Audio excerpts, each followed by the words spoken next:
Assalaamu calaykum.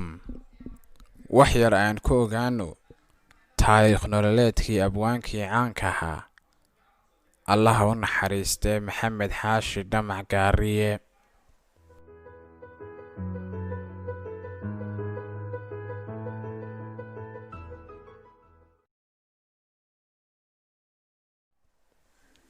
Gaariye wuxuu sanadkii 1952 ku dhashay magaalada Hargeysa.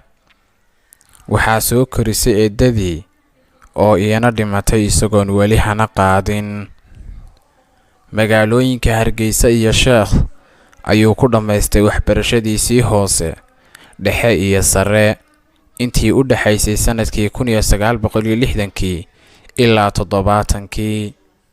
intaa kadib abwaanku waxa uu ku biiray kulliyadii Lafoole ee Afgooye, halkaasi oo uu ka qaatay shahaadadiisii heerka koobaad ee bachelor degree-ga.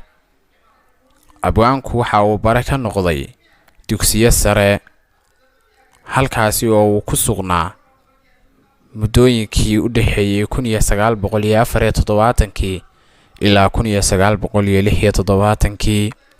sanadkii 1977 ayaa loo bedelay kulliyadda Lafoole, taasi oo uu ka dhigi jiray afka suugaanta.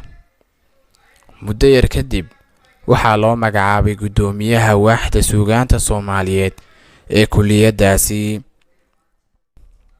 wuxuu sanadkii 1973 helay miisaanka maansada Soomaaliyeed, taasi oo ah qawaaniinta xukunta dhismaha maansada. waxaanu markii u horeysay si taxanaa ugu daabacay joornaalkii Xidigta Oktoobar sanadkii 1976. isla sanadkaas ayuu ku biiray guddigii afka Soomaaliga ee u xil saarnayd erey bixinta iyo cilmi baadhista afka. wuxuu wax ka qoray riwaayadii Aqoon iyo Afgarad 1971. wuxuu sanadkii 1979 qoray riwaayad aan iftiinka arag oo la yidhaahdo Eed Hooye Laga Galay. wuxuu ka mid ahaa abwaanadii ugu waaweynaa ee ka qayb galay silsiladii caanka noqotay ee Siinley, isagaana bilaabay silsiladii xiisaha badnayd ee Deelley sanadkii 1979. waxaana abwaanka faan ugu filan inaanu weligii tirin maanso ama gabay qabyaaladeed.